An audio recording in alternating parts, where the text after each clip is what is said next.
बिस्मिल्लाहिर्रहमानिर्रहीम। मैं मामू और मुमानी के साथ रहती थी। मेरा कोई न था। मामू मुझसे बहुत प्यार करते थे, जबकि मुमानी मुझसे नौकरों की तरह काम करवाती थी। एक दिन सोचा कि घर से भाग जाती हूँ, मुमानी का जुल्म तो खत्म होगा। यूं चुपके से गठरी बांधकर जूं ही भागने लगी तो किसी ने मुझे अचानक पीछे से पकड़ लिया। चेहरा देखा तो रोंगटे खड़े हो गए, क्योंकि वो मुमानी थी।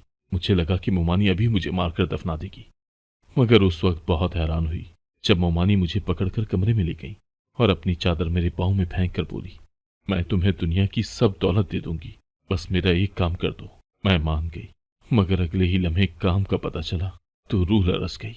मोमानी जी, मैंने सारे काम कर दिए हैं, अगर कोई काम रह गया है तो मुझे बता दें। समरा ने हमेशा की तरह अपनी मोमानी से रात के वक्त पूछा, और आज फिर उसने अपनी मोमानी को एक गहरी सोच में डूबा हुआ पाया। वो न जाने कितनी बार एक बात कहते कहते रुक जाती थी। जाओ, तुम जाकर सो जाओ और रात को कमरे से बाहर मत निकलना। मैं आज फिर मना कर रही हूँ। उसकी मुमानी ने वही बात कही जो हर रात सोने से पहले उसे कहती है। उन्होंने आज फिर उसे गहरी सोच में डाल दिया। समरा अपने कमरे में आ गई। आखिर वो मुझे रात के वक्त कमरे से क्यों निकलने नहीं देती, हालांकि उनकी अपनी बेटी रात गए तक बाहर रहती है। मैं एक बार कमरे में आ जाऊं, फिर मुझे निकलने की इजाजत ही नहीं होती।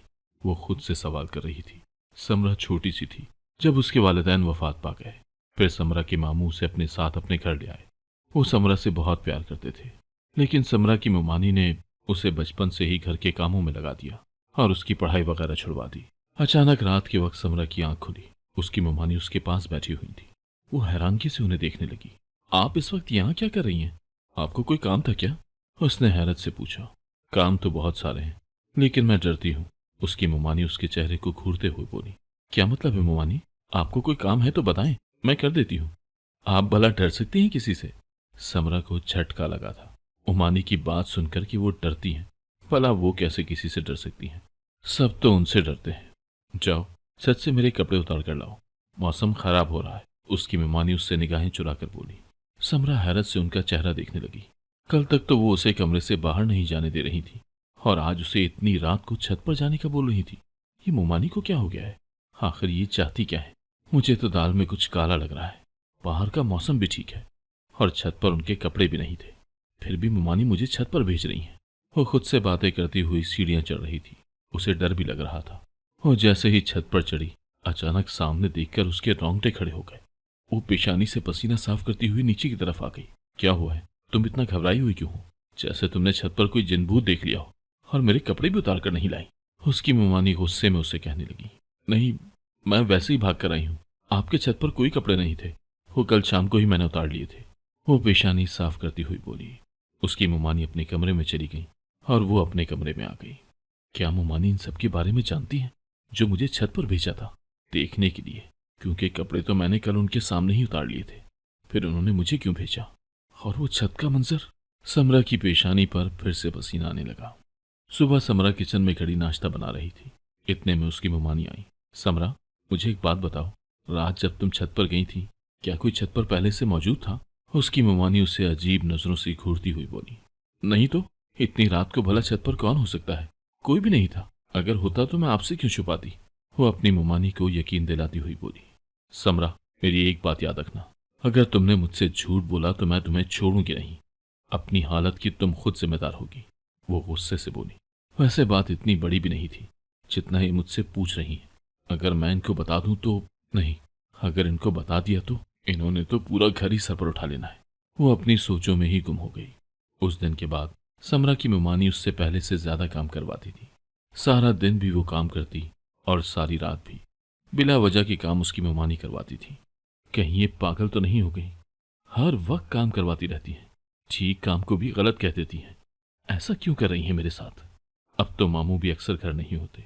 अगर मैं मुमानी को सब बता देती तो मैं इस घर में रहने के काबिल ही न रहती। लेकिन अगर मुमानी को नहीं बताया तो भी इस घर में जलील होकर ही रह रही हूँ। अब मामू भी घर नहीं होते, दूसरा रास्ता भी नहीं। अब मैं क्या करूं? उसने परेशानी के आलम में सोचा। समरा, तुम रात को इस वक्त यहाँ क्या कर रही हो? कितनी बार कहा है कि मेरे कमरे के आसपास मत आया करो रात के वक्त। तुम्हें मेरी जासूसी करने का बड़ा शौक है। अपनी औकात में रहो, आई समझ, वरना बहुत बुरा होगा। उसकी मुमानी ने गुस्से में कहा। आज समरा को भी गुस्सा आ गया। मुमानी जान, आप क्या करेंगी? मुझे घर से निकाल देंगी तो ठीक है, फिर निकाल दें। अगर इतनी ही मुझसे तंग है तो मैं कहीं और चली जाती हूँ। समरा के इस तरह कहने पर उसकी मुमानी एकदम से परेशान हो गई। तुमने घर से बाहर कदम भी रखा तो जान निकालूंगी। इस घर की इज्जत हो तुम। उसकी मुमानी को आज इज्जत याद आ गई। समरा को आज तक एक बात समझ नहीं आई थी कि उसकी मुमानी को उससे इतनी नफरत क्यों थी। बात बात पर उससे क्यों इतना बुरा बर्ताव करती थी। वो तो जब से इस घर में आई थी अपनी मुमानी की हर बात मान रही थी। दिन गुजरने लगे। अब उसकी मुमानी ने उस पर जुल्म करना शुरू कर दिए थे। बात बात पर अब मार भी लेती थी। वो समरा की कोई बात नहीं सुनती थी और समरा नहीं जानती थी कि अचानक से उसकी मुमानी ने ऐसा क्यों करना शुरू कर दिया है। उसकी मुमानी आखिर चाहती क्या है।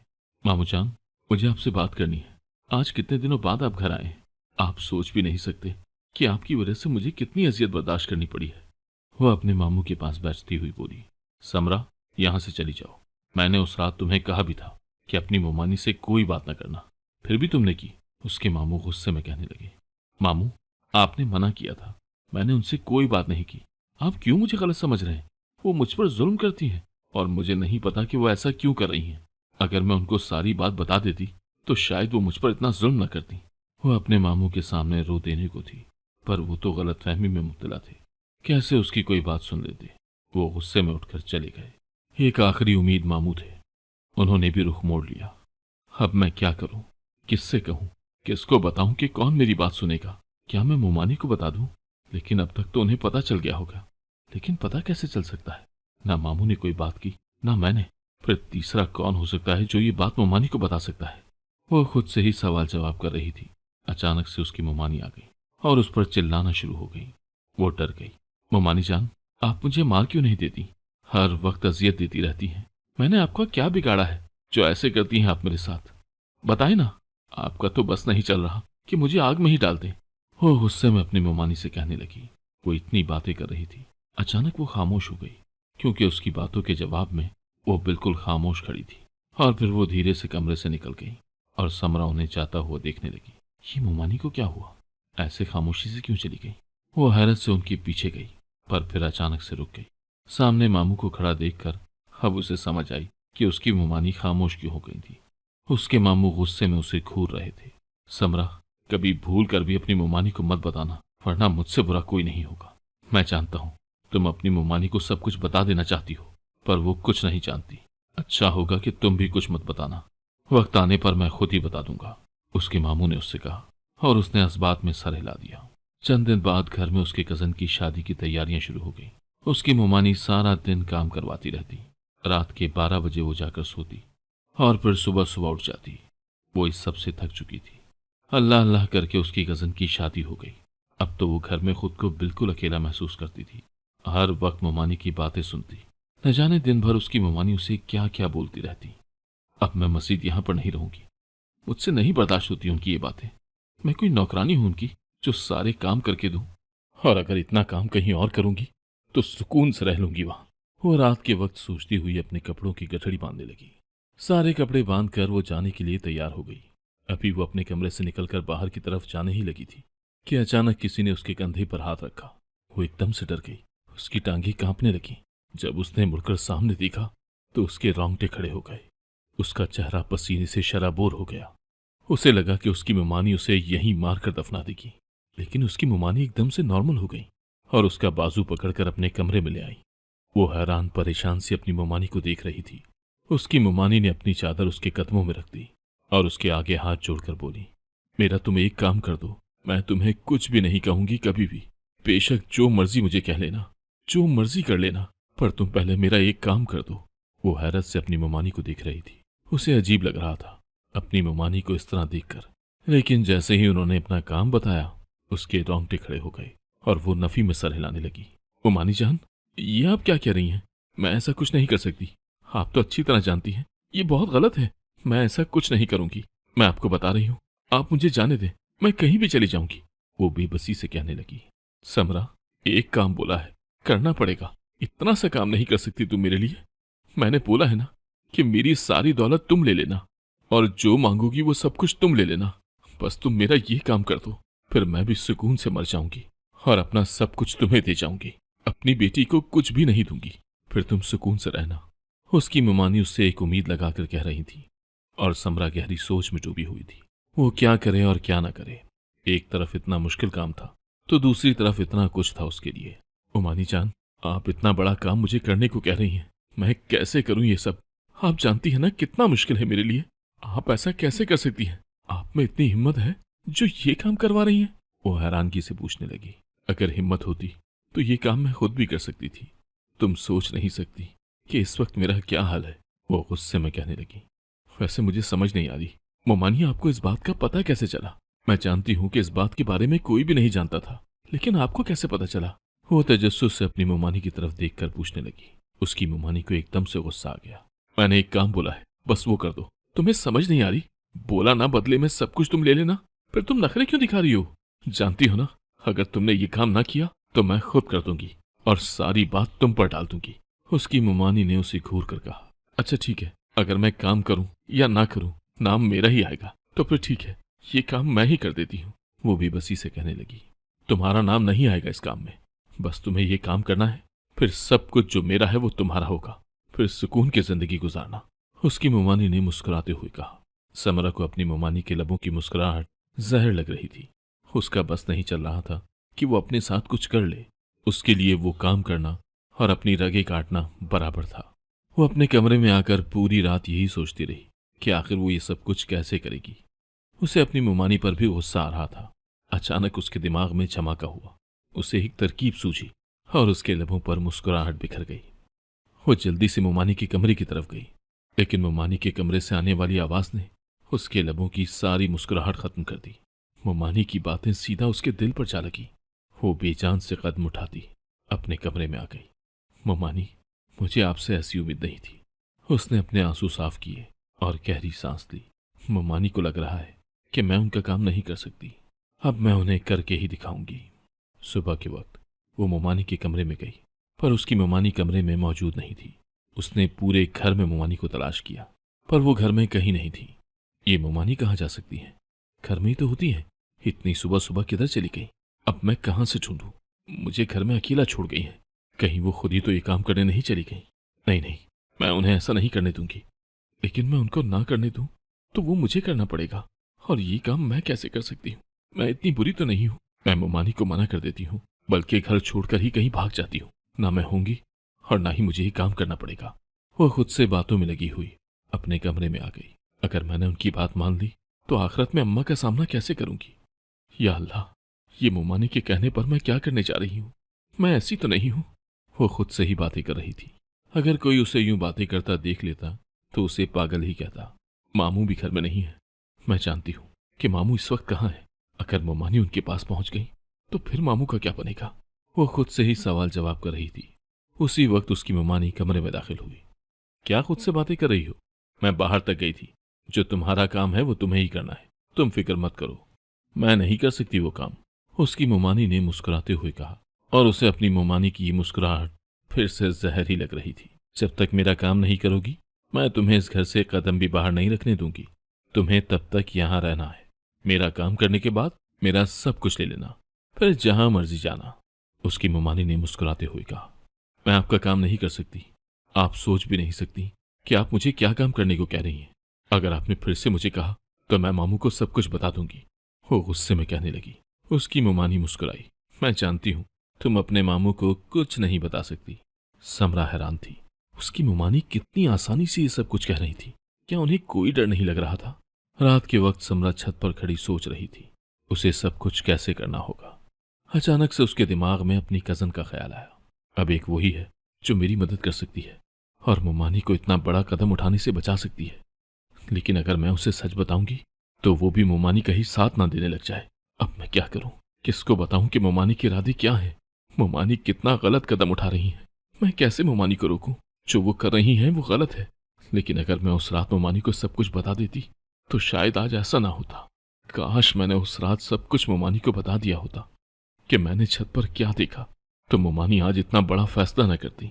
अब मामू को लग रहा है कि मोमानी कुछ भी नहीं जानती, लेकिन मामू को क्या इल्म कि मोमानी उनकी सोच से भी ज्यादा जान गई है। मामू को भी ख्याल करना चाहिए था। अगर उन्होंने इतना बड़ा कदम उठा लिया था तो मोमानी को बता देते। अब मैं क्या करूं?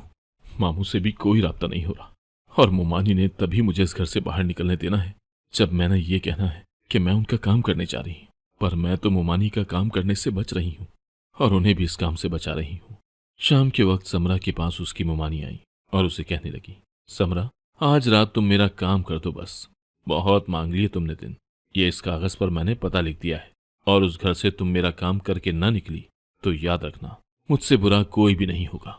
मैं बता रही हूँ, और अगर तुमने चालाकी करने की कोशिश की तो याद रखना फिर। उसकी मोमानी ने मुस्कुराते हुए कहा।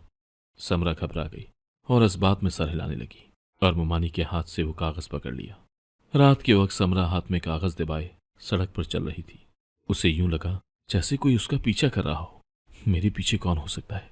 मोमानी ने तो कहा था कि मेरे पीछे कोई भी नहीं होगा, फिर मुझे ऐसा क्यों लग रहा है जैसे कोई मेरे पीछे हो? वो अपनी सोचों में मगन चलती जा रही थी। उसकी टांगें कांप रही थी। वो नहीं जानती थी कि उसने वहां जाकर क्या करना है और क्या नहीं। चलते चलते वो अपने इरादे बदलने लगी, लेकिन ये बात उसे डरा रही थी कि अगर मोमानी उसके पीछे आ गई तो फिर क्या होगा उसके साथ। आखिर समरा उस जगह पर पहुंच गई। उसने देखा कि घर का दरवाजा खुला है। वो धीरे से घर में दाखिल हुई और आगे जाने लगी। अचानक वो सामने का मंजर देखकर वहीं रुक गई। उसे लगा किसी ने उसकी सांस रोक दी हो। क्या हुआ? रुक क्यों गई हो? आगे आओ, हमें तुम्हारी मोमानी ने सब कुछ बता दिया है। अब तुम पुलिस से बचकर नहीं जा सकती। तुम अपने मामू को मारना चाहती हो? पुलिस वाली उसके पास आकर बोली। वह हक्का बक्का वहां खड़ी अपने मामू को देख रही थी। समरा, मुझे तुमसे ऐसी उम्मीद नहीं थी। वो तो शुक्र है कि मुझे तुम्हारी मोमानी ने बता दिया कि तुम मुझे मारना चाहती हो और आओगी भी, इसीलिए मैंने पुलिस को बुला लिया और तुम मौके पर पकड़ी गई। उसके मामू गुस्से में कहने लगे और वो नफी में सर हिलाती हुई मुस्कुराई। उसी वक्त उसकी मोमानी भी वहां आ गई। मोमानी जान, अच्छी चाल चल रही थी आप मेरे साथ, बच्ची समझकर, पर शायद आप भूल गई थी मैं भी आप ही की सोहबत में रहती हूँ। तो इन्हें फिर सच में मैंने छत पर देखा था। मामू जान किसी औरत के साथ झगड़ रहे थे जो कि मामू की कजन थी और साथ वाले घर में रहती थी। इसी बात पर बहस चल रही थी। मामू उससे कहते थे कि वो मामू से शादी कर ले, लेकिन मामू की कजन ऐसा नहीं करना चाहती थी। जब मोमानी को इस बात का इल्म हुआ तो मोमानी ने उस औरत को खत्म कर दिया और अब मोमानी चाहती थी कि मैं मामू को मार दूं और फिर मोमानी उस औरत की मौत का जिम्मेदार भी मुझे ही ठहराए। इसी वजह से मेरे पास मोमानी की सारी बातें रिकॉर्ड हैं, आप सुन सकते हैं। समरा ने पुलिस वाली को मोबाइल पकड़ाया। जब उसने मोमानी की बातें सुनी तो सारे हक्का बक्का रह गए। पुलिस उसकी मोमानी को पकड़ कर ले गई। उसकी मोमानी यही कहती रही कि वो समरा को छोड़ेंगी नहीं। उसके मामू ने भी समरा से माफी मांग ली कि उन्होंने समरा पर शक किया था और समरा ने उन्हें माफ कर दिया। अगर आपको आज की कहानी पसंद आई है तो वीडियो को जरूर लाइक कीजिएगा और अपने दोस्तों के साथ भी शेयर कीजिएगा। और हाँ, अगर आपने अभी तक हमारा चैनल सब्सक्राइब नहीं किया तो जरूर सब्सक्राइब करें। मिलते हैं कल एक नई और दिलचस्प कहानी के साथ। अल्लाह हाफिज।